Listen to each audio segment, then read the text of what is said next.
Parunāsim par Grieķiju Turcijā. Esmu pilsētā, ko dibinājuši Grieķi kā nekā baigie kolonizatori, ja tā padomā. Starp filozofēšanu un vīndzeršanu dibinājuši Šķupu pilsētu. Tā skaitā šo veco Antāliju. Vēl šai pilsētai ir unikāla lieta. Šo pilsētu ir pārvaldījis pašpasludinātais Ēģiptes karalis. Ar pašvērtējumu viss ir kārtībā. Aleksandra Lielā ģenerālis, viens no kurā pārvaldījumā nonāca šī pilsēta. Interesants lietas ir notikušas šajā tieši vietā. Un tāds teiciens, kultūra sākās no toaletes. Tad šajā amfiteātrī ir publiskās toaletes. Ne tikai ir bijušas publiskās pietas, bet arī publiskās toaletes.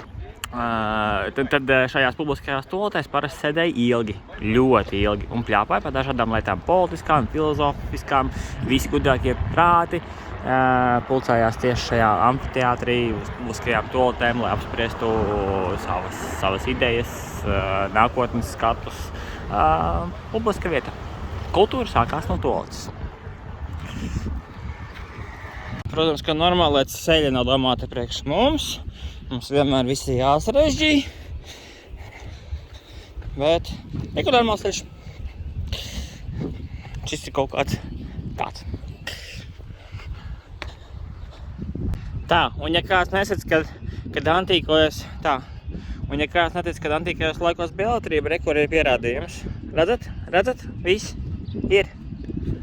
Šeit ir atklāta virkne uzrakstu, kuri vēl joprojām nav iztulkoti.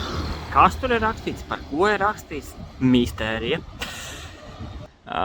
Bizantiešu laiks gan ir atstājis lejuplīdes sekas, kā cilvēki, tā arī pilsētas piedzīvo savas melnās strīpas, zemestrīces, slimības un neskaitāmi uzbrukumi. Un tagad, protams, darbiņš arheologiem, kas vēl joprojām turpina atklāt pagātnes noslēpumus. Šo dēvēja par veco Antāliju.